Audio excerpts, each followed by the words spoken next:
Supreme court में chief justice Yahya Afridi जी सदारत हेठ जुडिशियल काउंसिल जो इजलास जजिस खिलाफ दाख़िल कयल शिकायतूं अणपूरन सबूतनि जी बुनियाद ते ख़ारिज। जुडिशियल काउंसिल जो कोड ऑफ कंडक्ट के मामले ते मुशावरती दायरो वधाइण ऐं जजिस खिलाफ कूड़ियूं शिकायतूं कंदड़नि खिलाफ कार्रवाई करण जो फ़ैसिलो। पधिराई मूजिब जुडिशियल काउंसिल जो इजलास हर महीने घुरायो वेंदो। सिंध हाई कोर्ट जा समूरा जज आइनी मामला 24 नवंबर ताईं ॾिसी सघंदा। भारत चैंपियंस ट्रॉफी लाइ पाकिस्तान अचण खां इनकार करे छॾियो। भारतीय मीडिया दावा कई आहे त भारतीय क्रिकेट बोर्ड पंहिंजी टीम खे चैंपियंस ट्रॉफी जे लाइ पाकिस्तान वञण खां रोके छॾियो आहे ऐं पंहिंजूं मैचिस कंहिं न्यूट्रल वेन्यू ते खेॾणु चाहे थी। रिपोर्ट मूजिब BCCI पंहिंजे फ़ैसिले खां PCB ऐं ॿियनि स्टेक होल्डर्स खे बि आगाह करे छॾियो आहे। भारत खां सवाइ ॿियनि 6 टीमनि इवेंट में शिरकत लाइ पाकिस्तान अचण जी तस्दीक करे छॾी। चैंपियंस ट्रॉफी जे लाइ 19 फरवरी खां 9 मार्च 2025 ताईं शेड्यूल कई वई आहे, जंहिंजूं मैचिस कराची, लाहौर ऐं रावलपिंडी में थी। भारत चैंपियंस ट्रॉफी 2025 जे लाइ टीम मोकिलण खां इनकार कयो आहे त बहितरी जी उम्मीद न रखे। ICC जी असासा हाइडल मॉडल ते का ॻाल्हि ॿोल नाहे थी। भारत चैंपियंस ट्रॉफी लाइ पाकिस्तान न अचण बाबति लिखत में इतला नाहे ॾिनो। जेकॾहिं BCCI खे भारतीय क्रिकेट टीम जी पाकिस्तान अचण ते एतिराज़ आहे त लिखत में ॿुधायो वञे। PCB चेयरमैन ऐं घरू वज़ीर मोहसिन नक़वी जूं लाहौर में मीडिया सां ॻाल्हियूं। संदसि चवणु आहे त असां चाहियूं था त क्रिकेट सियासत खां पाक हुजे। चैंपियंस ट्रॉफी जे लाइ तयारियूं भरपूर तरीक़े सां जारी रहंदियूं। कालदम तंज़ीम BLA जो दहशतगर्द तलत अज़ीज़ हथियार फिटा करे क़ौमी धारा में शामिल थी वियो। बलूच नौजवाननि खे दहशतगर्दनि जे चवण में न अचण ते अपील। दहशतगर्द मासूम माण्हुनि खे निशानो बणाए रहिया आहिनि। खेसि जबलनि ते वञी नई ज़िंदगी गुज़ारण जी तरकीब ॾिनी वई। कालदम तंज़ीम BLA छॾींदड़ तलत अज़ीज़ जी सूबाई वज़ीर अब्दुल रहमान खैतरान ऐं DIG CTD एज़ाज़ सां गॾु प्रेस कॉन्फ्रेंस। अब्दुल रहमान खैतरान चवे थो दहशतगर्द बलोच नाहिनि, बलोच दहशतगर्द नथा थी सघनि।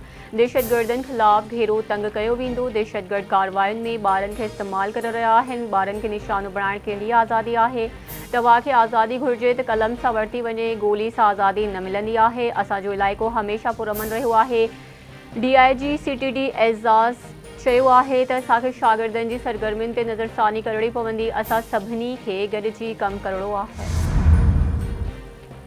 तहरीक इंतशार सिर्फ़ NRO लाइ मुल्क जो अमन दबाव ते लॻाए रही आहे। PTI पंहिंजे ॾफेड़ वारी सियासत ते क़ाइमु आहे। ही सिर्फ़ एहतजाज पंहिंजे लीडर जी आज़ादी जे लाइ करे रहिया आहिनि। PTI वारनि जो सॼो ध्यानु सियासी छिकताण, धरणनि ऐं जुलूसनि ते आहे। करप्शन जे केसनि जो जवाबु हर सतह ते त ॾियणो पवंदो। KP जे उस्तादनि जा मुतालबा ॿुधणु घुरिजनि। इतलात वारे वफ़ाक़ी वज़ीर ततार जी इस्लामाबाद में प्रेस कॉन्फ्रेंस। चवे त वज़ीर आज़म शहबाज़ शरीफ़ आचर ॾियाड़ी सऊदी अरब रवानो थींदो, जिते हू विच ओभर तकरार जे हवाले सां रियाज़ समिट में शिरकत कंदो। रियाज़ समिट में विच ओभर जी सूरत हाल ते ॻाल्हि ॿोल कई वेंदी। फ़लस्तीन जी मेडिकल जे शागिर्दनि खे पाकिस्तान जे इदारनि में दाख़िला ॾिनी वई आहे। KP जी तालीम तबाह कई वई आहे। क़ाज़ी फ़ाइज़ इसा सां जेको लंडन में थियो, उन ते हाणे मुआफ़ी घुरे रहिया आहिनि। असां मईशत में इस्तेहकाम सां हाणे तरक़ी ॾांहुं वधी रहिया आहियूं।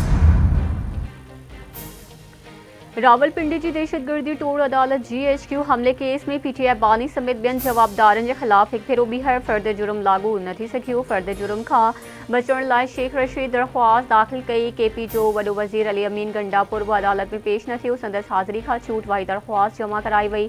लाहौर जी दहशतगर्दी टोड़ अदालत PTI बानी जे 9 मई जे 3 केसनि में ज़मानतूं मंज़ूर करे वरितियूं। Islamabad high court Adiala jail जे सुप्रिंटेंडेंट खे अंगारे ते PTI बानी सां वकीलनि जी मुलाक़ात कराइण जो हुकुम ॾेई छॾियो।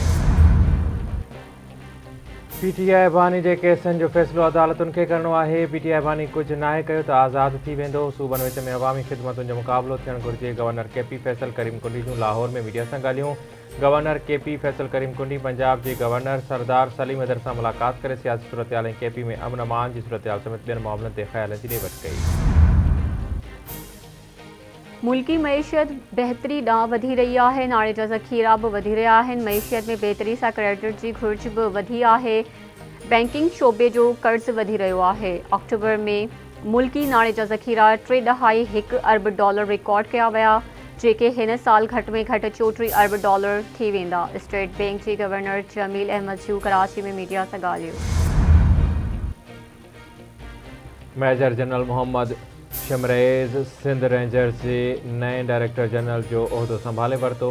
रेंजर्स हेडक्वार्टर्स में मुनक़द तक़रीब में major general Azhar Waqas Sindh rangers जे कमान मेजर जनरल मोहम्मद शिमरेज़ जे हवाले कई। लाहौर, मुल्तान, शेखुपुरा समेत पंजाब के मुख्तलिफ शहरन में स्मोक की शिद्दत बरकरार। गदली फिजा में साह खणण इंसानी सेहत लाइ ख़तरनाक बणिजी वई। ग्रीन लॉकडाउन बावजूद एयर क्वालिटी इंडेक्स 700 खां वधी वियो। शहर के केतिरनि इलाइक़नि में एयर क्वालिटी इंडेक्स 1000 खां बि टपी वियो। तिबी माहिरनि जो चवणु आहे त स्मोक सबबि अखियुनि ऐं गले जी इंफेक्शन केसिस में इज़ाफ़ो थियो आहे। लाहौर समेत मुख़्तलिफ़ शहरनि में तालीमी इदारा बंदि, ऑनलाइन क्लासिस खे तरजीह। लाहौर हाई कोर्ट स्मोक के तदारुक लाइ सॼी पंजाब में राति 8 वॻे मार्केटूं बंदि करण जो हुकुम ॾेई छॾियो।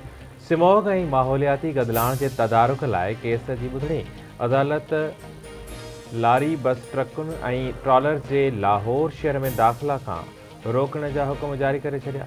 अदालती हुकुम में चयो वियो आहे त सूबे में मार्केटूं आचर ॾियारे में बंदि रखी वञनि। दूंहों छॾींदड़ गाॾियुनि जी मोटर वे ते ऐं रिंग रोड्स ते दाख़िला ते पाबंदी लॻाई वञे। अदालत रिमार्क्स कया त ट्रकूं ऐं ट्रॉलर माहौलियाती गदिलाण जो वॾो सबबु आहिनि।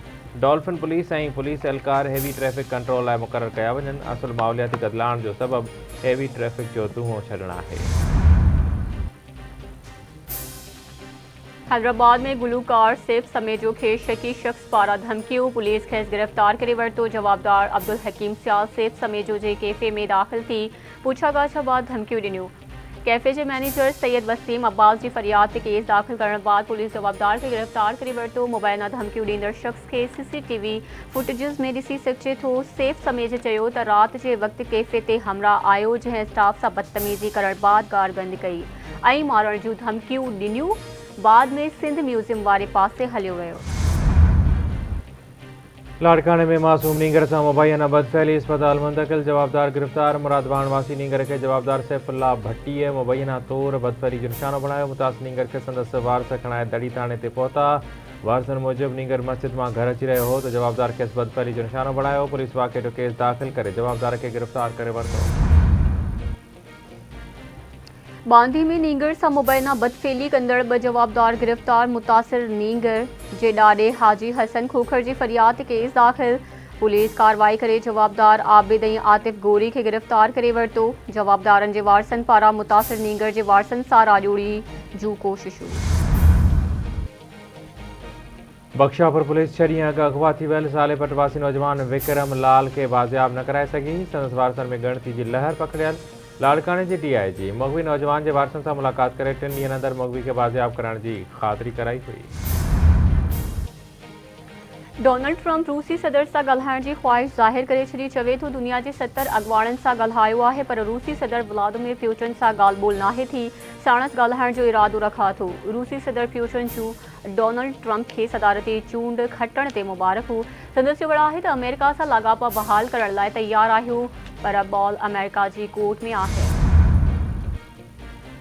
जो बाइडन व्हाइट हाउस छॾण खां अॻु वधीक कानून साज़ी जो इशारो ॾेई छॾियो।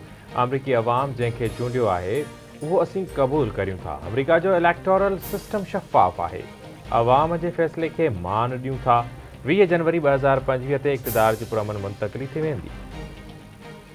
अमरीकी सदर जो बाइडन जो वाशिंगटन में अवाम खे ख़िताब चयईं कमला हैरिस बहितरीन चूंड मुहिम हलाई। चूंडनि में शिकस्त जो मतिलबु इहो नाहे त असीं हार मञी वठंदासीं। जमहूरियत में अवाम जे लाइ राय हमेशह मथां ई हूंदी आहे। पंहिंजे दौर में तारीख़ी सदारत कई। अमरीका जी मज़बूत मईशत छॾे वञूं पिया। ऐं उर्दू अदब जे मुनफ़रद शाइर, अदीब ऐं दानिश्वर जॉन एलिया जे विछोड़े खे 22 वरह गुज़री विया। जॉन एलिया उर्दू अदब खे हिकु नई जिद्दत सां रोशनास करायो। 14 दिसंबर 1931 ते अमरोहा में जन्म वठंदड़ जॉन एलिया खे अंग्रेज़ी, अरबी ऐं फ़ारसी ते बि मुकमल अबूर हासिल हो।